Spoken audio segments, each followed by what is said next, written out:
ಪ್ರತಿಯೊಬ್ಬ ವೀಕ್ಷಕ ಮಿತ್ರರಿಗೆ ಶುಭೋದಯ. ಶುಭ ಸುದ್ದಿ.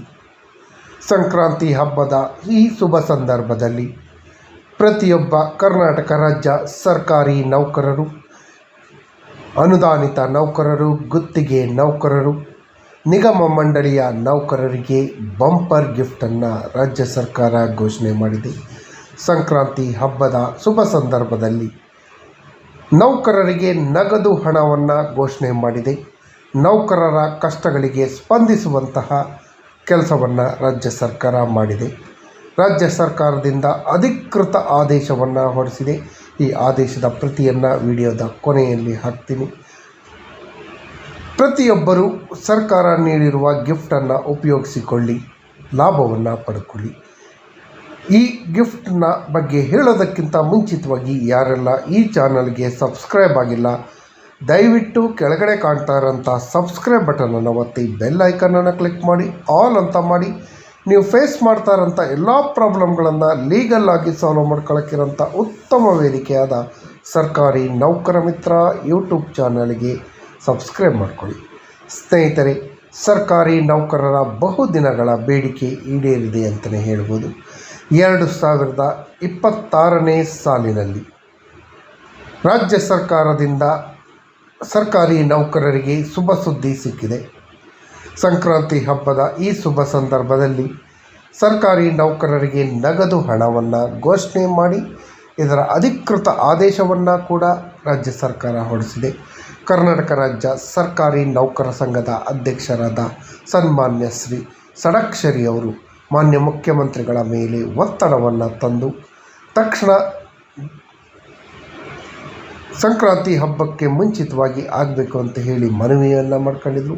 ಆ ಮನವಿಗೆ ಸ್ಪಂದಿಸಿ ರಾಜ್ಯ ಸರ್ಕಾರ ಆದೇಶ ಹೊರಡಿಸಿದೆ.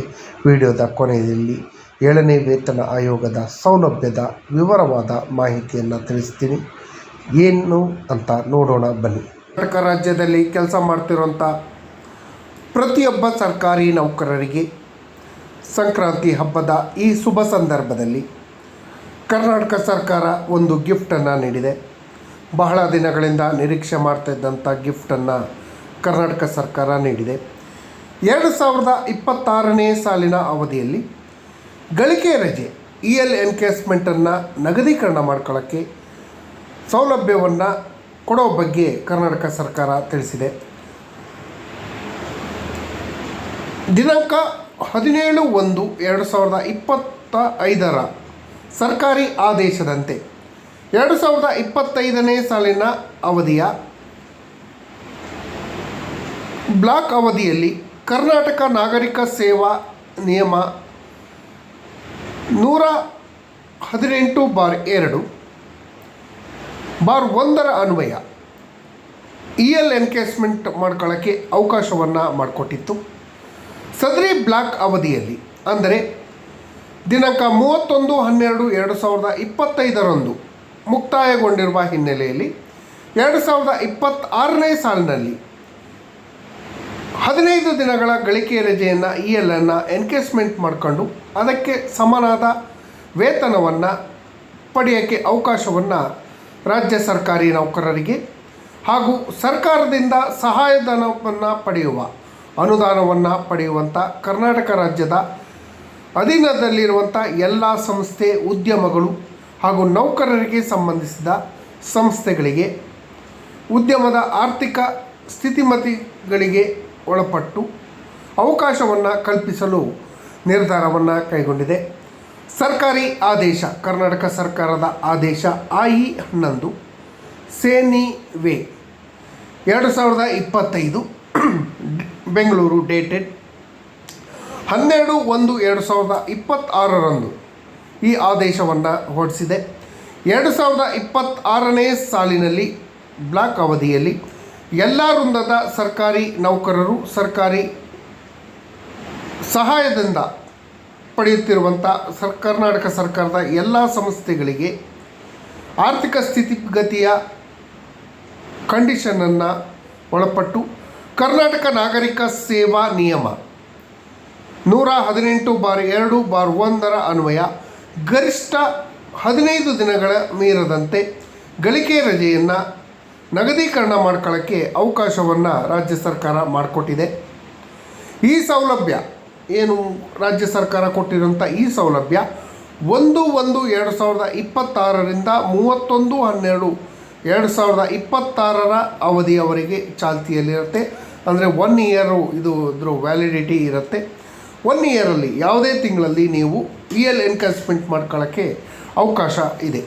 ಈ ಸೌಲಭ್ಯವನ್ನು ಎಲ್ಲ ವೃಂದದ ಅರ್ಹ ಸರ್ಕಾರಿ ನೌಕರರು 1 ತಿಂಗಳ ಮುಂಚಿತವಾಗಿ ಮನವಿಯನ್ನು ಕೊಡಬೇಕು. ಕಂಡೀಷನ್ ಅಂದರೆ ನಾವು ಫೆಬ್ರವರಿ ತಿಂಗಳಿಂದ ಎನ್ಕ್ಯಾಶ್ಮೆಂಟ್ ತಗೊಬೇಕು ಅಂದರೆ ಜನವರಿ ತಿಂಗಳಲ್ಲಿ ನಾವು ಮನವಿಯನ್ನು ಸಲ್ಲಿಸಿರಬೇಕು.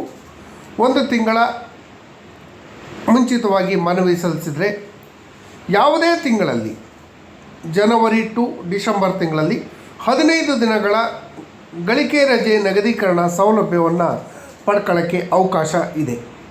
ಸ್ನೇಹಿತರೆ, ಅದರ ಜೊತೆಯಲ್ಲಿ ಗಳಿಕೆ ರಜೆ ನಗದೀಕರಣ ಮಂಜೂರು ಮಾಡುವ ಆದೇಶ ಯಾವುದಾದರೂ ಕಾರಣಕ್ಕೆ ನಿಗದಿತ ಬ್ಲಾಕ್ನಲ್ಲಿ ಹೊರಡಿಸಲು ಸಾಧ್ಯವಾಗದೇ ಇದ್ದರೆ, ಮಾಡೋಕ್ಕೆ ಸಾಧ್ಯ ಆಗದೇ ಇದ್ದರೆ ಸಂಬಂಧಿಸಿದ ಪ್ರಾಧಿಕಾರ ಅಂತಹ ಆದೇಶವನ್ನು ಬ್ಲಾಕ್ ಅವಧಿ ಮುಕ್ತಾಯಗೊಂಡ ನಂತರವೂ ಹೊರಡಿಸ್ಬೋದು. ಅಂದರೆ ಜನವರಿಯಿಂದ ಡಿಸೆಂಬರ್ ಒಳಗೆ ಏನಾದರೂ ಆದೇಶವನ್ನು ಮಾಡೋಕ್ಕಾಗಲಿಲ್ಲ ಅಂದರೆ ಮುಂದಿನ ಜನವರಿಗಾದರೂ ಈ ಆದೇಶವನ್ನು ಮಾಡ್ಬೋದು ಅಂತ ಹೇಳಿ ಒಂದು ಕಂಡೀಷನನ್ನು ಅವಕಾಶವನ್ನು ಮಾಡಿಕೊಟ್ಟಿದೆ. ಆದರೆ ಗಳಿಕೆ ರಜೆ ನಗದೀಕರಣ ಆರ್ಥಿಕ ಪ್ರಯೋಜನಕ್ಕೆ ಸಂಬಂಧಪಟ್ಟ ಹಾಗೆ ಆರ್ಥಿಕ ವರ್ಷದ ಅಂತ್ಯಗೊಳ್ಳುವ ಮುಂಚೆ ಪಡ್ಕೊಬೇಕು. ನಿಮಗೆಲ್ಲರಿಗೂ ಗೊತ್ತಿದ್ದ ಹಾಗೆ ಇಯರ್ ಎಂಡ್ ಯಾವಾಗತ್ತೆ? ಡಿಸೆಂಬರ್ 31 ಆದರೆ ಆರ್ಥಿಕ ಎಕನಾಮಿಕಲ್ ಇಯರ್ ಎಂಡ್ ಆಗೋದು ಮಾರ್ಚ್ 31. ಅಂದರೆ ಮಾರ್ಚ್ 31ಕ್ಕೆ ಮುಂಚಿತವಾಗಿ ಅದನ್ನು ನೀವು ಎನ್ಕ್ಯಾಶ್ಮೆಂಟ್ ಈ ವರ್ಷ ಪಡ್ಕೊಳ್ಳಲಿಲ್ಲ ಅಂದರೆ ಮುಂದಿನ ವರ್ಷ ಜನವರಿ ಅಥವಾ ಫೆಬ್ರವರಿ ಅಥವಾ ಮಾರ್ಚ್ನಲ್ಲಿ ಪಡ್ಕೊಳ್ಳೋಕ್ಕೆ ಅವಕಾಶವನ್ನು ಮಾಡಿಕೊಟ್ಟಿದೆ. ಗೆಜೆಟೆಡ್ ಅಧಿಕಾರಿಗಳ ಗಳಿಕೆ ರಜೆ ನಗದೀಕರಣಕ್ಕೆ ಸಂಬಂಧಪಟ್ಟ ಹಾಗೆ ಕ್ಲಾಸ್ 1 ಆಫೀಸರ್ಸ್ಗೆ ಸಂಬಂಧಪಟ್ಟ ಹಾಗೆ 2026ನೇ ಸಾಲಿನ ಗಳಿಕೆ ರಜೆ ನಗದೀಕರಣ ಸೌಲಭ್ಯವನ್ನು ಮಂಜೂರಿ ಉದ್ದೇಶಕ್ಕಾಗಿ ಮಾತ್ರ HRMSನಲ್ಲಿ ಲಭ್ಯವಿರುವಂತಹ ಅಧಿಕಾರಿಗಳ ಗಳಿಕೆ ರಜೆ ಲೆಕ್ಕದ ಆಧಾರದ ಮೇಲೆ ನಗದೀಕರಣವನ್ನು ಮಂಜೂರು ಮಾಡಲು ಸಮಕ್ಷಮ ರಜೆ ಮಂಜೂರಾತಿ ಪ್ರಾಧಿಕಾರ ಕ್ರಮವಹಿಸತಕ್ಕದ್ದು ಅಂತ ಹೇಳಿ ಕೂಡ ತಿಳಿಸಿದೆ. ಮಹಾ ಲೆಕ್ಕಪಾಲಕರ ಲೆಕ್ಕಾಚಾರದಲ್ಲಿ ಯಾವುದೇ ವ್ಯತ್ಯಾಸಗಳು ಕಂಡುಬಂದರೆ, ಡಿಫ್ರೆನ್ಸಸ್ ಕಂಡುಬಂದರೆ ಅದನ್ನು ಸರಿಪಡಿಸಲು ಅಥವಾ ಅದರನ್ವಯ ಆರ್ಥಿಕ ಸೌಲಭ್ಯವನ್ನು ಮಾತ್ರ ಅರ್ಹವಾಗುವ ಷರತ್ತಿಗೆ ಒಳಪಟ್ಟು ಮಂಜೂರಾತಿಯನ್ನು ಮಾಡ್ಬೋದು ಅಂತ ಹೇಳಿ ಕೂಡ ಕಂಡೀಷನನ್ನು ಹಾಕಿದೆ. ಮುಂದುವರೆದು ಕರ್ನಾಟಕ ನಾಗರಿಕ ಸೇವಾ ನಿಯಮಗಳು KCSR ನಿಯಮ 118ರಲ್ಲಿ ನಿಗದಿಪಡಿಸಿರುವಂಥ ಗಳಿಕೆ ರಜೆ ನಗದೀಕರಣ ನಿಯಂತ್ರಣಕ್ಕೆ ಸಂಬಂಧಪಟ್ಟ ಇತರೆ ಷರತ್ತುಗಳನ್ನು ಅನ್ವಯ ಆಗತ್ತೆ ಅಂತ ಹೇಳಿ ತಿಳಿಸಿದೆ. ಸ್ನೇಹಿತರೆ, ಪ್ರತಿಯೊಬ್ಬ ಸರ್ಕಾರಿ ನೌಕರರಿಗೆ ನಾನು ಹೇಳೋದಿಷ್ಟೇ, KCSR ನಿಯಮಗಳು, CCA ನಿಯಮಗಳು ಚೆನ್ನಾಗಿ ಓದ್ಕೊಳ್ಳಿ. ನಿಮಗಿರುವಂಥ ನಿಯಮಗಳನ್ನು ಚೆನ್ನಾಗಿ ಓದ್ಕೊಂಡ್ರೆ ಯಾವುದೇ ಪ್ರಾಬ್ಲಮ್ಗಳು ಬರಲ್ಲ. ನಿಮಗೆ ಓದೋಕ್ಕೆ ಆಗಿಲ್ಲ ಅಂದರೆ ನನ್ನ ಚಾನಲ್ನಲ್ಲಿ ಅದಕ್ಕೆ ಸಂಬಂಧಪಟ್ಟ ವಿಡಿಯೋಗಳನ್ನು ಹಾಕಿದ್ದೀನಿ, ಅದನ್ನು ಕೂಡ ತಾವು ನೋಡ್ಕೊಬೋದು. ಗಳಿಕೆ ರಜೆ ನಗದೀಕರಣದ ಒಂದು ಸಿಹಿ ಸುದ್ದಿಯನ್ನು ರಾಜ್ಯ ಸರ್ಕಾರ ನೀಡಿದೆ. ಇದನ್ನು ಪ್ರತಿಯೊಬ್ಬರು ಅವಶ್ಯಕತೆ ಇದ್ದವರೆಲ್ಲರೂ ಉಪಯೋಗಿಸ್ಕೊಂಡು ಇದರ ಲಾಭವನ್ನು ಪಡ್ಕೊಳ್ಳಿ. ಯಾಕೆ ಅಂತ ಹೇಳಿದ್ರೆ, ರಿಟೈರ್ಡ್ ಆದಂಥ ಸಮಯದಲ್ಲಿ ನಿಮಗೆ ಸಿಗೋವಂಥದ್ದು ಕೇವಲ 30 ರಜೆಗಳಿಂದ ಹಿಡ್ಕೊಂಡು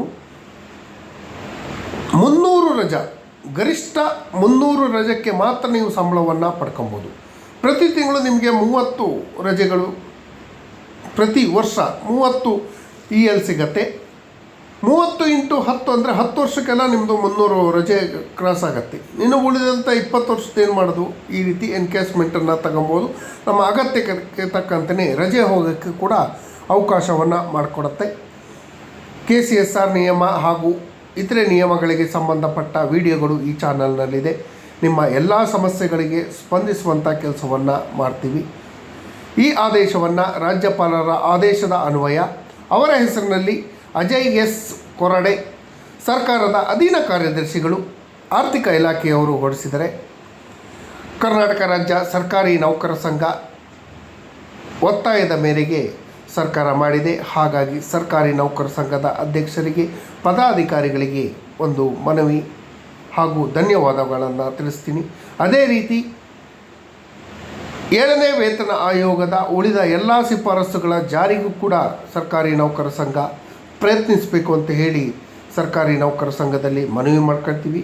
ಅದೇ ರೀತಿ ನಿವೃತ್ತ ಸರ್ಕಾರಿ ನೌಕರರು, ಪಿಂಚಣಿದಾರರಿಗೂ ಸಂಬಂಧಪಟ್ಟಂತೆ 7th ಪೇ ಕಮಿಷನ್ನ ಎಲ್ಲ ಆದೇಶಗಳು, ಶಿಫಾರಸುಗಳು ಜಾರಿಯಾಗುವಂಥ ಕೆಲಸವನ್ನು ಕರ್ನಾಟಕ ರಾಜ್ಯ ಸರ್ಕಾರಿ ನೌಕರ ಸಂಘ ಮಾಡಬೇಕು ಅಂತ ಹೇಳಿ ಮನವಿಯನ್ನು ಮಾಡ್ಕೊಳ್ತೀನಿ. ಈ ಮಾಹಿತಿ